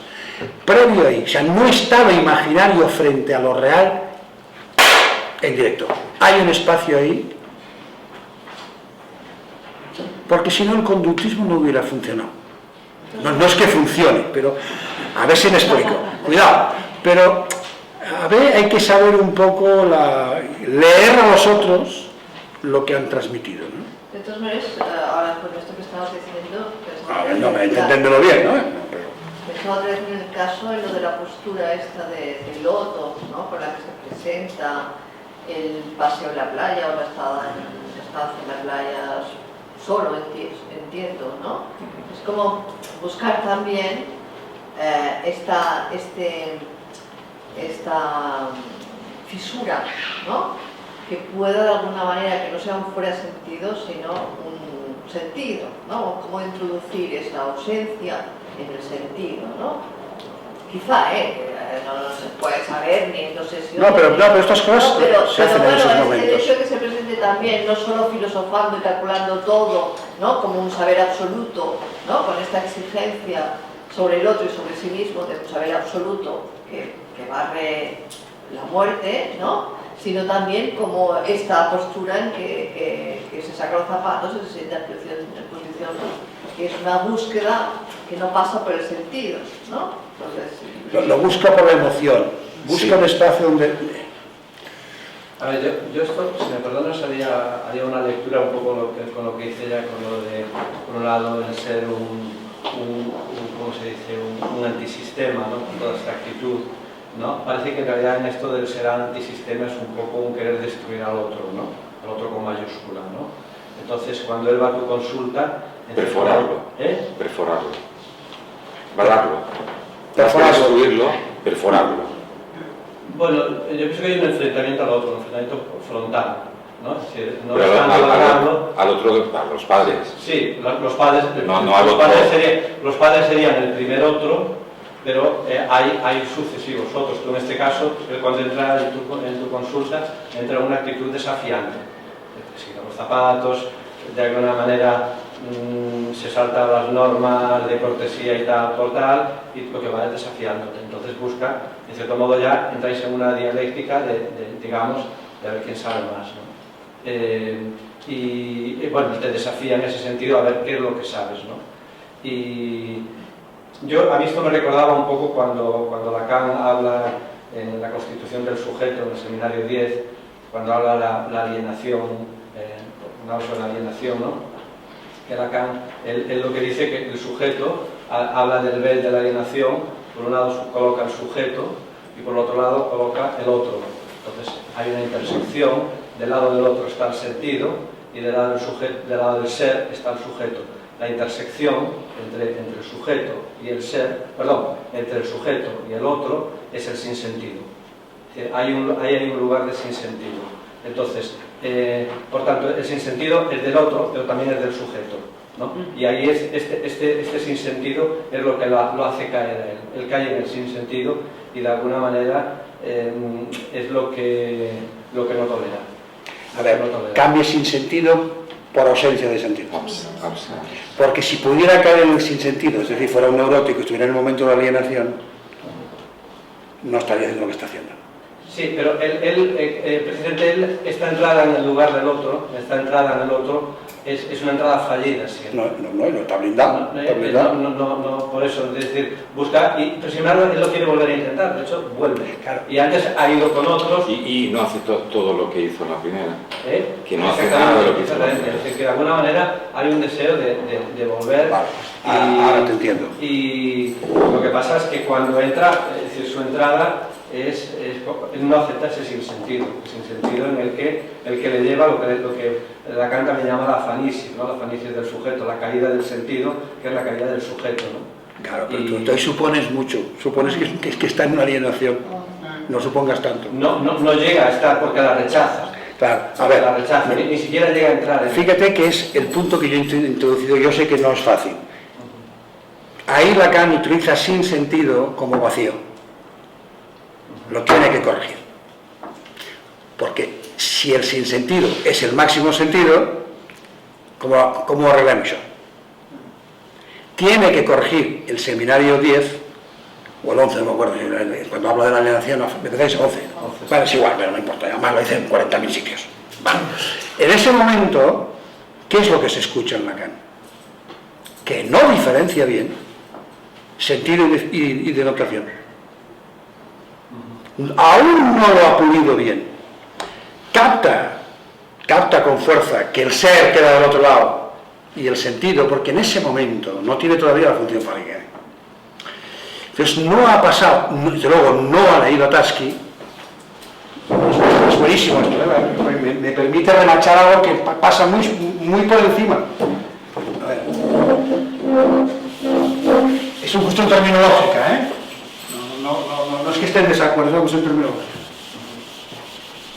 Es decir, ¿con qué se encuentra Lacan? Piensa que esto lo está escribiendo en el año 60 y... Es decir, la diferencia en lo que se llama en los metalenguajes la significación de notación, lo escribe Tarski el año 52.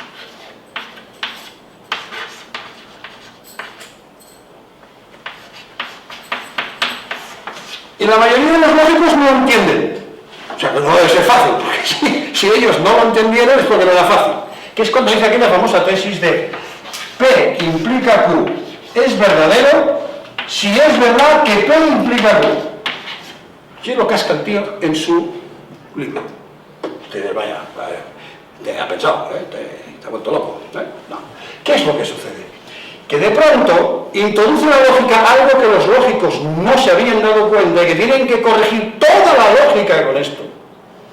Que es que una cosa es que yo diga que P implica Q como tesis y otra cosa que la aplique como significado a algo. Ahora es una denotación. Aquí no. Porque aquí la única denotación es si es verdadero o falso. Frena. ¿Me explico? La denotación de una tesis es o es verdadera o es falsa. Esa es su denotación. Otra cosa es su sentido. El que estabas explicando del muchacho, lo que significa, el sentido que tiene para él. ¿Vale? Este salto de aquí a aquí al significado es lo que cambia, y Lacan en ese momento no lo tiene claro, que son dos planos, y es cuando al final coloca aquí el plano de la construcción del sujeto, que es el al que tú te referías, y abajo la significación del goce, y aquí coloca la función fálica, el plano del significado. Entonces, si tú ahora coges un libro de lógica, verás que siempre te dirán si es consistencia sintáctica o consistencia semántica. No es lo mismo.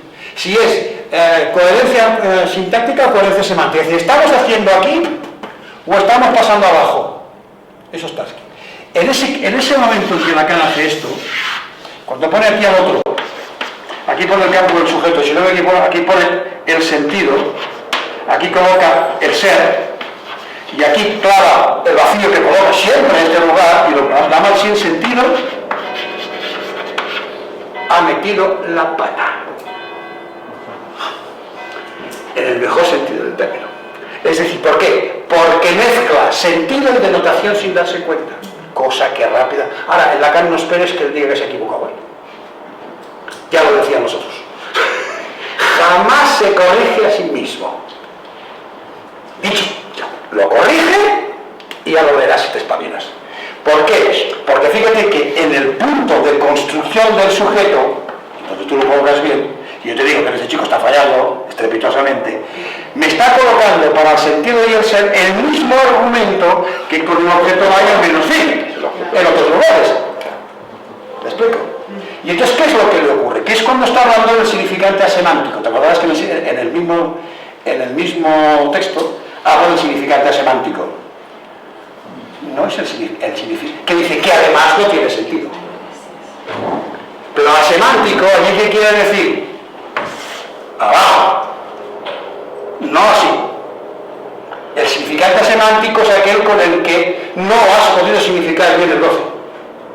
Entonces se le junta sentido, que lo había utilizado, si te fijas bien y lo recuerdas, para la construcción de los sentidos y las identificaciones yoicas, en el mismo seminario.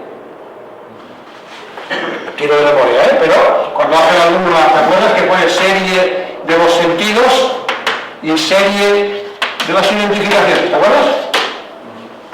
Vale.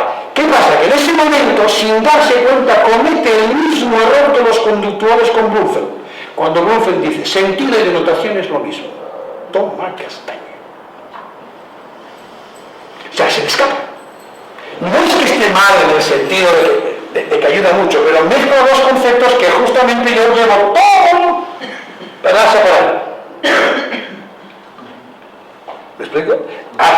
Porque ¿qué pasa? El ser va por el lado de la denotación y el campo del sujeto va por el lado del sentido. No. Las identificaciones. Es decir, se le mezcla todavía la tesis del 54, en la cual te coloca aquí la serie de los objetos, ¿te acuerdas? Y aquí las identificaciones hasta la última idea del yo. Sí, si no tiene mal de memoria, te las coloca todas. ¿Qué pasa? Estas son identificaciones, ¿cómo las llama él? Homomorfas. Disculpa todo el rollo, pero es que esto hay que explicarlo bien. Homeomorfas. No es la rosa dicha. Es decir, esto es topología, quiere decir que tengas la misma forma. Pues eso son las identificaciones yoicas. Entonces, en grupos, en álgebra se llama homomorfismos, en topología para diferenciar llaman homeomorfismos. Que me toca las narices. Vale, bien.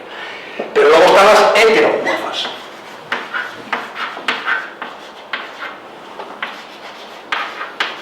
Que nunca trabajó más que una, que en el seminario de la identificación al rasgo.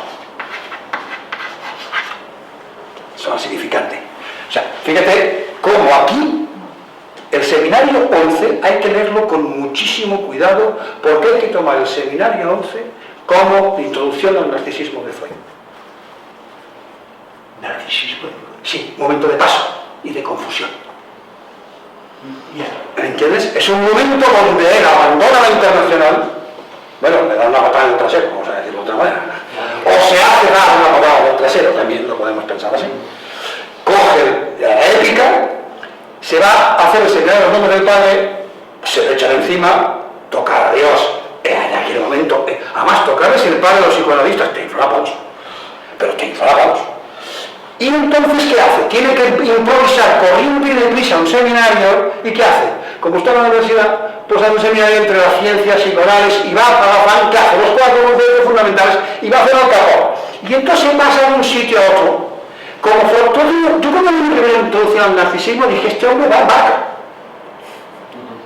Porque se iba de las pulsiones al narcisismo, del yo al objeto de arriba. Es un momento muy difícil para Freud de transición. Hasta que no escribe más allá del principio de Roger, y ahí va él por un cierto orden, que de un ídolo que no sabe bien. Pues la capa pasa igual. En este momento, y este ejemplo, fíjate que utiliza el mismo esquema para la animación narcisista, ¿te acuerdas? Cuando coloca el objeto A y te pone aquello de el sentido, el sin sentido y el afuera, ¿te acuerdas? Y coloca el objeto A en el medio. La alienación narcisista. Y luego sí, da el salto que tú planteabas, que es el salto al nivel de poder del otro. Claro, el problema es que, como dice Vicente, como el otro no está perforado aquí, porque ha dicho que la madre hispanoica, no sé, pero se escucha, el otro no perforado, entonces ¿qué sucede? No puede hacer este paso. Entonces, ¿qué es lo que sucede? Se queda el sentido suelto sin estar amparado por el otro, ahí lo has cazado bien, no está amparado por el otro sentido, con lo cual no, y ahí es donde yo te corrijo la terminología, en vez de dar con el sinsentido, el problema es que no acepta el sinsentido, da con la ausencia directa en sentido, que es la tesis de Lacan del final. No se puede escribir ni en lo simbólico como relación sexual, y no se puede escribir en lo imaginario ni tampoco como un sentido. Pues si se pudiera escribir como un sentido, pues bueno, chico, algo tendríamos. ¿Vale? Y entonces, ¿qué es lo que sucede? Se deben todas las dos cosas aquí. Por eso después tiene que salir de la trampa que decía yo al principio. Si ves el sinsentido como un vacío, el vacío es la ausencia de sentido. El sinsentido es ver vacío, pero viéndolo lleno porque no hay. Puedes subjetivamente poder decir que no hay, eso ya es una subjetivización. Lo dramático no es que no te esté agarrado, lo dramático, porque eso está para todos. Lo dramático es que no tengas un significante que te lo diga, que te permita significarlo. Pues aquí exactamente lo mismo. Lo dramático pues cambiamos el sinsentido que decías tú, que estoy totalmente de acuerdo, por terminológicamente por ausencia de sentido. Y entonces, ¿qué es lo que le falla? Ante la ausencia de sentido no puede decir, esto no tiene sentido. Se muere, por ejemplo, ¿no? Que es la muerte, la abuelo. Y de pronto se le viene abajo a este sujeto todo el sentido. Se le viene todo el sentido abajo. ¿Vale? Y como no puede hacer esta operación, que es el neurótico se podía amparar en el otro, porque claro, si aquí hay un vacío, coño, pero para que haya un vacío tiene que estar parado. Si no, ¿cómo captas el vacío? ¿Qué sucede? Se queda con el sentido en vacío, pero vacío suelto, se queda el sentido suelto. Con lo cual no, le fallan las identificaciones, porque la primera identificación es yo seré como el abuelo y yo haré lo que el abuelo me dijo que tenía que hacer, por ejemplo, que da sentido. Yo no sé qué, no sé cuánto, y adiré al no sé dónde a portar el flos, lo recupera, como en la película de la Guerra de las Galaxias, ¿no? Cuando al final se queda ahí Yoda, el otro, los tres, fantástico, Lo que pasa es que Lacan ahí en la intersección esa sitúa los significantes sin sentido. Claro. Y dice, y ahí está el inconsciente. Muy bien, pues todos los significantes son sin sentido. Ese es el problema. Todos no tienen sentido. Pero que no tengan sentido, no es que tengan sin sentido, es que no tienen. Hay que hacer una operación para que con la lengua, por eso al final tiene que atraparse en la lengua y no le queda más remedio, porque al principio nos culebreó con lo de las metáforas, con las metonimias cristalizadas en el otro, y nos lo dejó así. Vale. En el seminario 5, el tío se lo monta estupendamente, no tiene idea de cómo meter la lengua, no la quiere meter como sea, quiere un lenguaje, no la lengua. ¿Y qué dice? Bueno, pero claro, la gente genera sentido. Entonces, ¿qué hace? Coloca en el otro lo que llaman las metonimias cristalizadas, que ahora se utilizarán metafóricamente. Guapo. Bien, muy bien. pero al final se da cuenta y tiene que introducir la lengua. Entonces, en los significantes ni tienen sentido ni saben nada. O hay que hacer una operación de significación-sentido para generarlo. Punto 2. Ahora, para hacer esa operación tienes que tirar del otro. Como tú me dices, que tienes que tirar del otro y además y una cosa es la construcción del sujeto y otra cosa es la construcción del sentido. ¿Qué le fallan? Los sentidos. Y de fondo, si te fijas bien, le fallan las identificaciones. Por eso entra de esa manera. ¿Cómo entra? Con lo que se podría llamar un trastorno desafiante. Es que no es un desafío, ¿eh? La impresión que yo tuve... Pero vale, por ejemplo, aprovecho para el pie que me has dado para explicar mejor la doctrina. No me he pasado quizás. Yo no me sentí como desafiante. En muchos casos así, yo no lo siento como que vienen a tocarme las narices a ver si... No, este tipo de pacientes en las psicosis afectivas lo capto más como ¿me vas a aceptar incluso aunque esté como una regadera? Y entonces, si le aceptas, lo quieres. Y si lo quieres, ya estamos en el mundo de los afectos. O sea, es un lugar, y tiene un lugar. Es un lenguaje más emocional, que Carlos últimamente también le damos más vueltas al tema, más emocional que directamente vamos a ver quién es más listo de los dos, porque no compitió, o sea, no se contaba mucho, ni me acuerdo tampoco de lo que pudimos hablar, pero no era competir, era... yo te diría que charlar. O sea, la verdad, yo le contestaba, más bien me contestaba poco, solamente me preguntó las veces que yo os he dicho. Por lo demás iba hablando, iba saltando, eso sí, de una cosa a la otra, aunque rodeaba, y eso es lo que yo tuve la impresión, por eso le pregunté, creo que rodeaba el tema de la muerte, por los comentarios que me hacía, ¿no? Y entonces, cuando aparece lo del si hay universos paralelos y todo el rollo, me da la sensación de que hay algo ahí. Y se me ocurre preguntar, que igual no lo hubiera tenido que hacer, pero bueno, y salió del abuelo. Y ahí cambia un poco de actitud. En cuanto a si estaba sentado o no, él entró, tiró los zapatos, no se los quitó, tiró los zapatos, y se sentó en posición de loto, pero luego se tiró en el diván, luego se sentó en la silla, luego se volvió a sentar al suelo. Yo tenía la sensación de que era un niño. A ver, ¿estás de acuerdo con esto? Yo creo que gracias a que tú le haces el agujero que tú estabas diciendo, le hace un ligero agujero como sujeto. Esta es la paradoja, porque cuando él se barra, y esta es la sorpresa que se lleva, él se barra y el otro le quiere agredir. Y dice, ¿qué pasa? No, esta es la contradicción de la entrevista.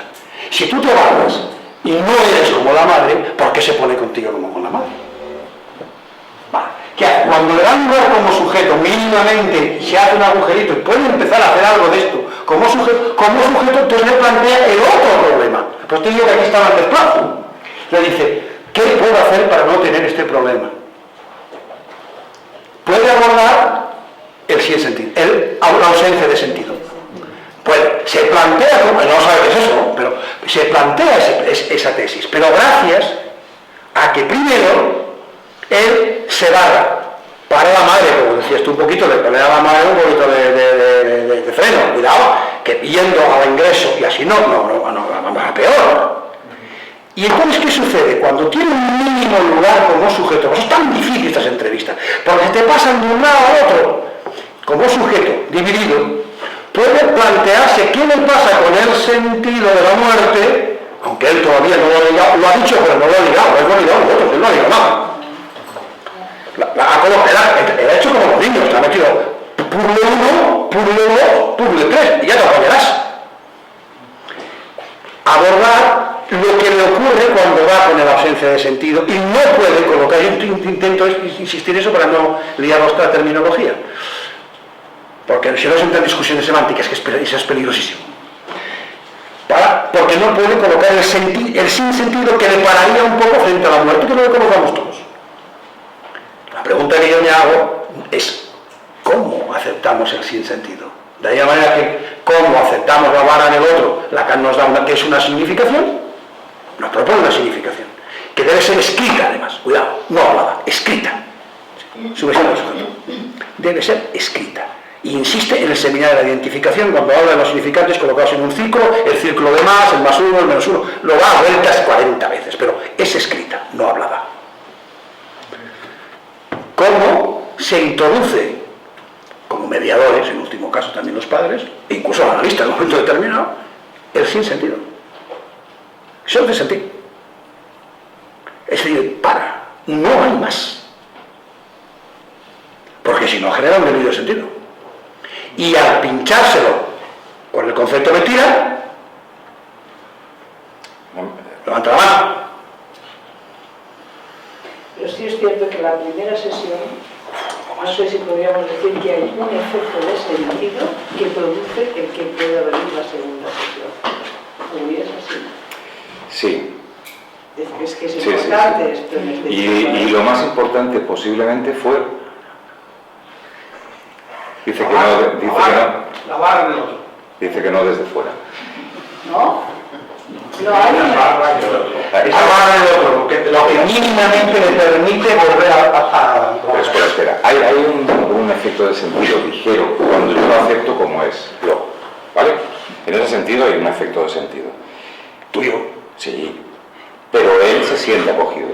Pero no por eso, yo me siento acogido por la cosa. Luego viene lo de barrarme. Claro. Que le sale todo eso que le da la opción de volver a la segunda porque no se lo quiero. ¿Por qué? Porque hay un mes entre una entrevista y otra y yo no le llamo. Vale, ¿y entonces de qué hablaríamos? Si no sé por qué no puedo hablar de efecto de sentido. Porque yo creo que porque el efecto de sentido es el problema que tenemos que abordar con él, que no lo ha resuelto. Pues ¿por qué vuelve? Vuelve porque se lo encuentra y sobre todo, y porque busca, y entre busca, se da cuenta en algún sentido de que él le da, pero no sentido en el sentido analítico, le da un lugar y él está mínimamente perforado. Y como sujeto, pues, entonces, si se coloca ahí podrá venir a trabajar lo que tú decías de otra manera que yo no estaba de acuerdo, pero es eso que tiene que trabajar. ¿Y cómo lo llamamos a eso? Eso que produce esta primera sesión para que pueda volver a una segunda, ¿cómo lo llamamos? Darle un lugar. Darle un lugar. Darle un lugar. El otro, a ver, en el otro no tendrás lugar nunca. Ese es el drama del neurológico. El sujeto dividido jamás, como dice Lacan, su estúpida existencia. No existirá nunca, pero siempre es dividido. Pero, ahí donde ibas tú, está articulado con el otro que le da un cierto lugar entre los dos vacíos, ahí la cosa se engancha. Si tiene lugar ahí, con ese otro podrá trabajar el problema que tiene. Si el otro no solamente no le da lugar, sino que le significa y le dice, no, que lo que tienes que hacer es esto, y yo tengo toda la razón, y no sé qué. Bueno, con lo cual unirlo con esto sería darle lugar Eso a todo aquello que se pueda. Eso es básico, claro, en la psicología afectiva. Hay un momento en que le digo... Esto es deseo del analista, en definitiva. Totalmente. Es el trabajo que hace el deseo del analista. De la estructura, ¿no? Sí. Sí, pero con cuidado, porque es un paranoico, le das un lugar muy potente, entonces se enamora de ti, ¿no? A ver, tú te enamoras de él y te hace un delirio. Él te odia y entonces te monta un pollo, mucho cuidado. Pero bueno, hay una cosa que trae en la segunda entrevista de la primera, dos cosas, la muerte y una cosa que le dije, por eso te he dicho que sí que igual algo le cuelo, porque le dije cuando se iba, el problema que tiene, tranquilo, bueno, aparentemente, le digo, el problema que tienes, o uno de los problemas que tienes es que no escuchas, quieres que te escuchen pero tú no escuchas, y en la segunda viene con eso. Como paranoico te hubiera venido con una tesis. Me hubiera cortado el cuello. Te hubiera venido con una tesis montada durante toda una semana de que el que no escuchas eres tú y no sé qué. Está claro. Algo de eso. Sí, algo entró. Y entonces viene con eso y dice, bueno, esta es la razón por la cual me quiero tratar, tú me preguntaste, esta es la razón, y además tiene razón, creo que no escucho. Hay veces que no puedo escuchar. Entonces... ¿Quién no puede? Eso es una significación de notación. ¿Vale? Eso es una significación de notación. Sí. Fijaros lo importante que es poderlas diferenciar. No ha resuelto nada de su problema. No, pero lo ha localizado. Pero al hacer una significación de notación, frase de lacaniana, yo soy así que yo soy como la Biblia, pero frase de Lacan, la denotación y el sentido son neutros el uno con respecto al otro, pero pueden suplirse. ¿Pero puede? Suplirse. Ahí donde falla uno, te amparas en la otra. Si falla la denotación, te vas al síntoma, en el neurótico. Si deshaces el síntoma, te vas a la denotación. En este chico, no es denotación todavía en un instante, pero por lo menos es una significación del otro que le da un lugar. Y además es una interpretación en todo regla. Ahora, tal como los contó, una interpretación en toda regla. Eres tú el que no escuchas. Pero sin, es la gracia que tiene él, de no hacerlo de manera que el otro lo sienta yoico. Pues claro, puede decir, no, el problema eres tú. No, no, es que el problema es que no acabas de escuchar. Y ahí, eso es una interpretación denotativa. ¿Te combinas? Pero denotativa, no de sentido. Porque si hubiera sido de sentido, te vuelvo otra vez te voy a sacar otra vez a Diógenes, a toda la banda. Voy a sacar a toda la banda, a Diógenes, a Sócrates, bueno, mejor a toda la banda que se conoce. Mejor que sea una significación, más Sí. Lo digo porque es muy importante diferenciar los dos conceptos para ver los dos tipos de delirio, los dos tipos de intervención, los dos tipos de imposibles. Se va viendo, los dos tipos de imposibles. Y entonces, ¿qué ves? Si hay 3 registros, hay 2 imposibles. Desde uno frente a uno y desde uno frente al otro. Y acordaros, ya me pongo todavía más sacerdote, es la frase de Lacan cuando dice, en Ancón, tenemos que separar severamente lo imaginario de lo real. Antes del triangulito aquel, que parece el triangulito de Dios, el de la vacuola, como no tiene el nudo, tiene que meter el goce como puede con una vacuola, porque imaginación tenía el buen hombre, dice esta frase, separar severamente, o sea, que tenía que traducirse en castellano por radicalmente, imaginario y real. ¿Y yo qué estoy haciendo? Estoy recuperando el imaginario. Porque la tesis sobre lo real, Lacan la dejó, yo no creo que sea capaz de dar un solo paso mucho más. En la otra, como claro, toda su tesis fuera levantarse contra la imaginarización de la teoría lacaniana, del pleinismo, claro, al principio es que repartía contra lo imaginario diestro y siniestro, era buen hombre. Pero cuando llega al nudo, las cosas empiezan a articularse de otra manera. Se puede seguir manteniendo una cierta predominancia de lo simbólico en algunos pacientes, cuidado, pero bueno, se puede seguir manteniendo una cierta predominancia, pero los efectos sobre lo imaginario van mucho más lejos que solo el espejo. ¿Qué? Que solo el espejo. Al revés, si está en el espejo y está especular, ¡qué bien! Imaginaros una imagen o algo, no sé, una conducta o lo que sea, que no pasa por el espejo y está en relaciones de agresión y acción y actuación por allí. Está muy cogido con pinzas todavía, pero me parecía que podía cerrar un poco el tema. Yo le pedí que buscara un caso de este tipo, el tema de la ausencia de sentido, porque fijaros que entonces entenderéis mejor el nudo, cuando se va para un lado, se va para el otro, o cuando se giran y se unen los dos. Paz. ¿Misión cumplida? Yo añadiría que lo de las mentiras en los afectivos, que no lo son. No son mentiras. No lo son. Son mentiras. Es justamente porque lo imaginario y lo real están demasiado imbricados. De tal manera que lo real es lo que ellos imaginan. Y tal cual. Sencillamente. Por eso no mienten. Te roban, pero no mienten. Te engañan, Pero no mienten. Basta. Muy bien, muy bien, muy bien.